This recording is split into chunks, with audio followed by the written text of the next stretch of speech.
ndugu waandishi wa habari, tulimsikia kamanda huyu akizungumzia juu ya baraza letu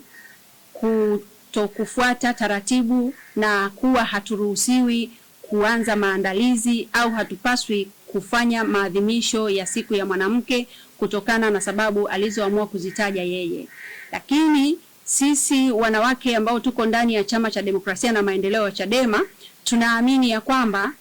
siku ya mwanamke duniani ni siku ambayo inaadhimishwa kijamii, lakini ni siku ambayo ni ya kimataifa inayopaswa kuadhimishwa na wanawake wote bila kujali dini, bila kujali itikadi zao, bila kujali kabila,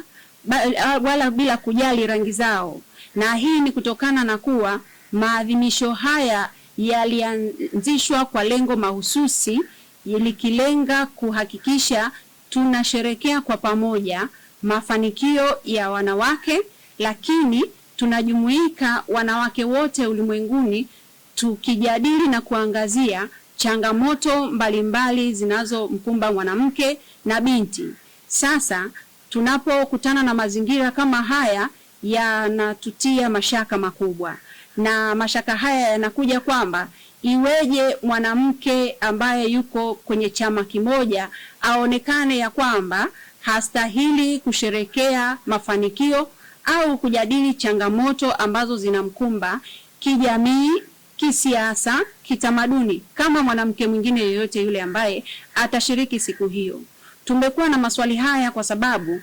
tukiwa sisi ni miongoni mwa Watanzania, tuko kwenye nchi ambayo ni sehemu ya makubaliano ya kimataifa kwa maana ya UN Convention. Tanzania ilisaini mkataba kwenye UN huko, lakini pia Tanzania ni sehemu ya mataifa ambayo yamesaini mikataba mbalimbali ambayo inaazimia au inasimama kwenye kutetea na kusimamia haki za wanawake katika kupambania jinsia, usawa, lakini pia ikiangazia maendeleo endelevu ya mataifa haya, tukiwa tunatambua mchango mkubwa ambao unatolewa na wanawake.